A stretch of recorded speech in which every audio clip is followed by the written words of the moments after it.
Normalmente, esta teria sido uma missão de destruição impecável. O USF-15E Strike Eagle deveria eliminar os centros de comando subterrâneos escondidos nas montanhas Zagros, no sudoeste do Irã. No entanto, quando um dos mísseis disparados pelas forças iranianas atingiu o jato americano, a missão de repente se transformou em uma operação de resgate impossível de 48 horas. Tendo perdido o controle, a tripulação foi forçada a ejetar usando seus assentos ejetáveis no terreno árido e implacável das montanhas Zagros em 3 de abril. Os Estados Unidos mobilizaram todas as suas forças para resgatar seus 2 pilotos perdidos em território inimigo e lançaram a operação terrestre mais mortal de seu tempo no interior do Irã, com centenas de soldados das forças especiais.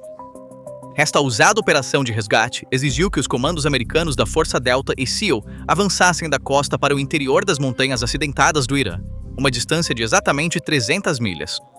C-130s, A-10, Thunderbolts, helicópteros e uma frota de MQ-9 Reapers tiveram que penetrar profundamente nas montanhas iranianas. Um dos pilotos foi evacuado da linha de fogo por helicópteros de resgate especiais que chegaram à área imediatamente após o incidente e transportado para uma zona segura. No entanto, o segundo piloto, o oficial de sistemas de armas, WSO, um coronel responsável por gerenciar os sistemas e a mira da aeronave, estava desaparecido. O oficial, que rapidamente se afastou dos destroços, começou uma luta solo pela sobrevivência em território inimigo, a centenas de milhas de distância. Imagine isso. Você tem apenas uma pistola e um dispositivo de comunicação criptografado. Você está quilômetros dentro das linhas inimigas. Você está cercado por forças de segurança iranianas mobilizadas para encontrá-lo. O oficial americano subiu uma crista de montanha de 2.100 metros para sobreviver.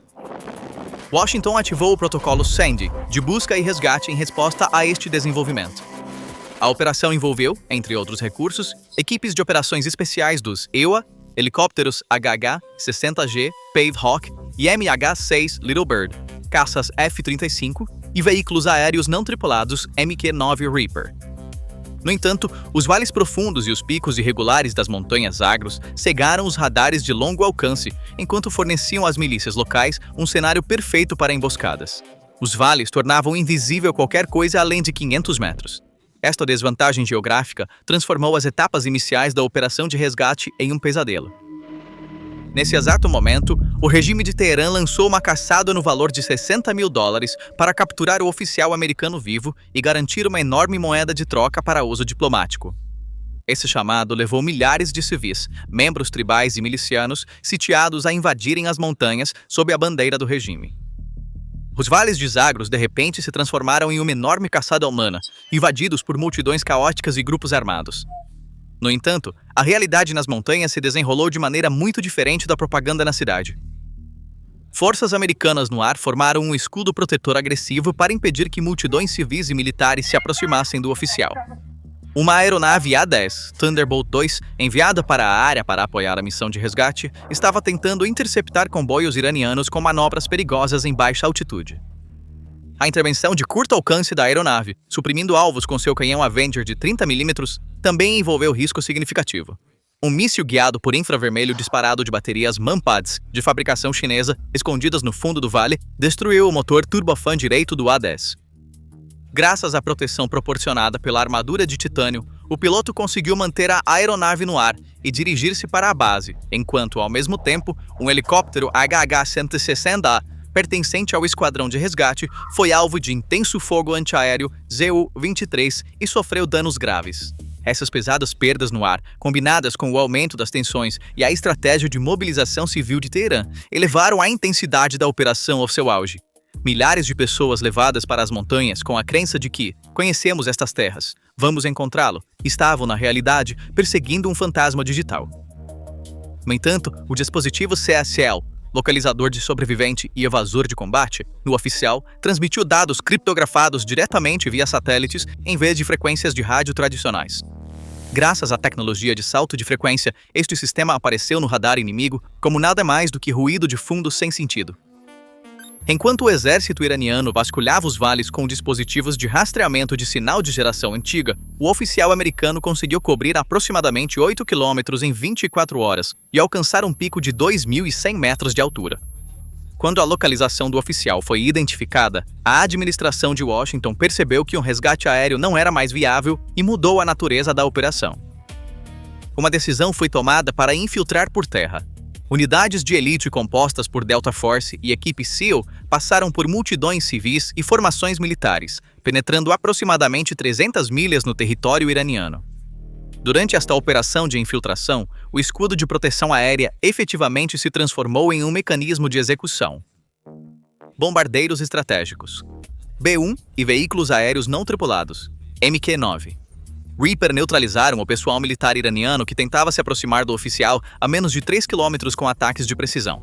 Na fase final da operação, elementos da Delta Force, helicópteros MH-6 e aeronaves C-130 pousaram de forma controversa na área rural ao sul de Isfahan, 10 km a sudeste do piloto, estabelecendo um campo de pouso temporário.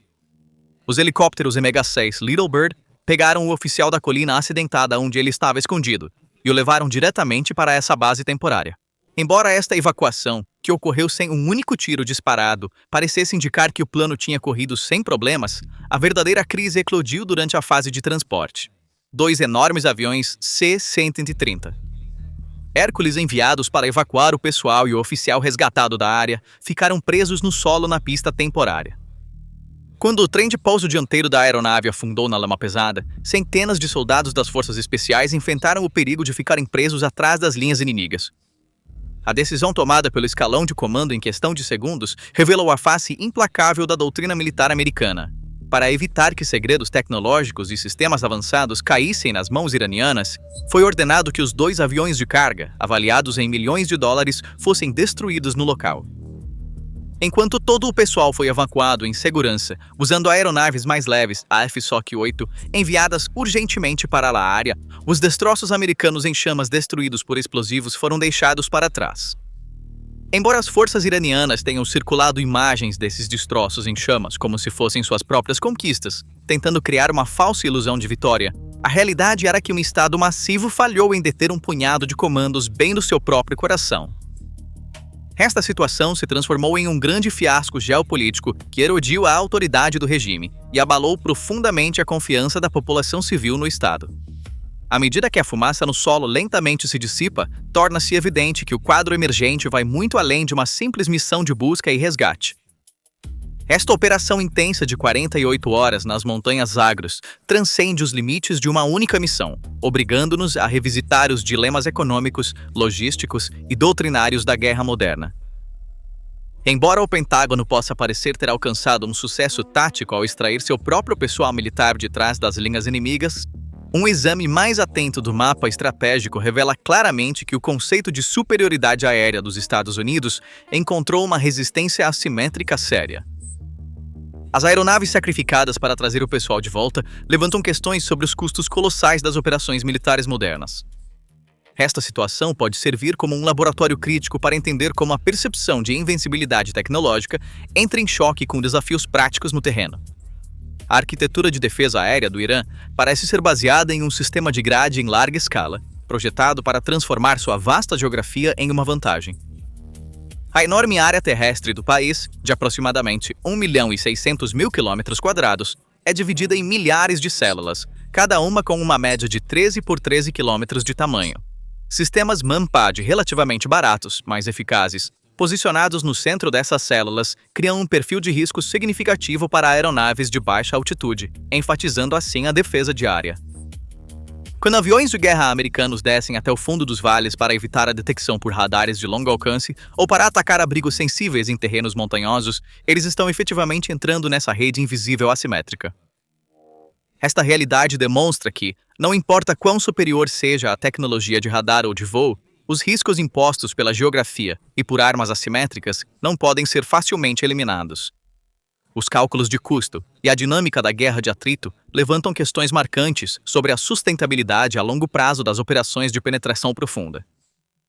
O fato de uma plataforma de alta tecnologia como o F-15 e Strike Eagle, que custa 140 milhões de dólares, poder ser derrubada por um míssil portátil que custa apenas alguns milhares de dólares, serve como um exemplo marcante da devastação econômica da guerra assimétrica.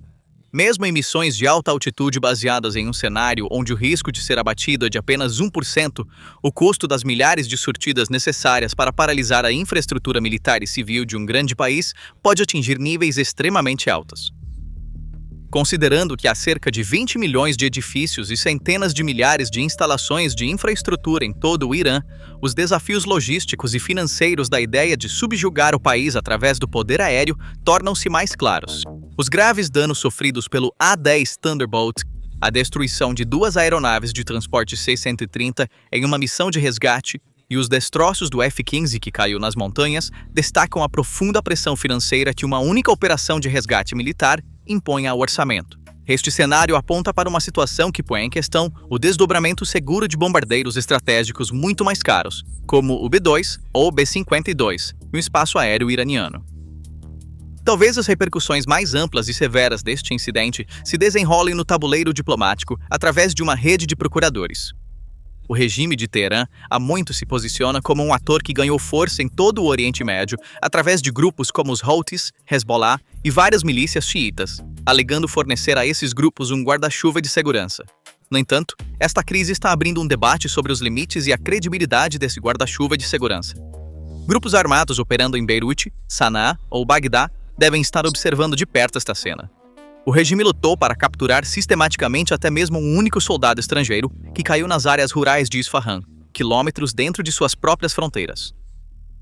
Além disso, nenhuma reação eficaz capaz de interceptar helicópteros americanos penetrando o coração do país ou jatos avançados patrulhando os céus foi claramente visível no terreno. Alegações de que radares ficaram cegos e unidades militares locais foram eliminadas em seu próprio território têm o potencial de criar uma fissura profunda na psicologia das forças por procuração. Parece provável que os aliados agora comecem a focar mais nas fraquezas operacionais no terreno, em vez da postura militar de Teherã. Outra análise estratégica pode ser feita através da lente da doutrina de superioridade aérea e da projeção de poder dos Estados Unidos.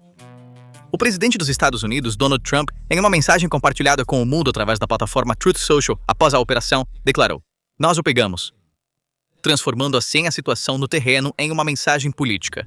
A menção de Trump de que dezenas de aeronaves equipadas com as armas mais mortíferas do mundo participaram da operação sinalizou, na verdade, até que ponto o espaço aéreo iraniano pode ser acessível às forças americanas. Deixando de lado os infelizes incidentes de fogo amigo que ocorreram no início da guerra, esta operação parece confirmar a flexibilidade das forças militares dos Estados Unidos para entrar e sair de áreas desejadas, mesmo durante momentos de crise de alto risco. Por outro lado, é razoável supor que atores como a Rússia e a China, jogadores-chave no equilíbrio de poder global, estão analisando de perto esta situação. Enquanto a administração de Moscou enfrenta desafios logísticos e tecnológicos na frente ucraniana, o caos que se desenrola no território doméstico de um de seus aliados regionais tem o potencial de minar a retórica de dissuasão militar de estruturas como a Organização de Cooperação de Xangai, ou BRICS. Um país que distribui incentivos financeiros ao seu povo para encontrar um oficial que se refugiou nas montanhas e que tenta apresentar aeronaves abatidas, resultantes de sua incapacidade de coordenar a atividade do espaço aéreo, como seu próprio sucesso, pode ver seu status como aliado global tornar-se o assunto de novos debates. Os Estados Unidos parecem ter dado um passo que redefine os equilíbrios de dissuasão regional do Irã, além de trazer suas tropas de volta para casa. Esta situação também destaca as implicações transfronteiriças do compartilhamento de inteligência entre os Estados Unidos e seus aliados.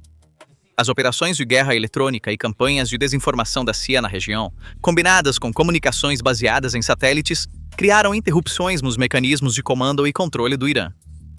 No entanto, também foi documentado que a superioridade tecnológica nem sempre garante uma vitória no terreno sem perdas, como evidenciado pela necessidade de destruir aviões de transporte que ficaram presos na areia. O princípio de não deixar despojos para trás funcionou com sucesso, mas esse processo não foi suficiente para compensar o alto custo da atrição assimétrica.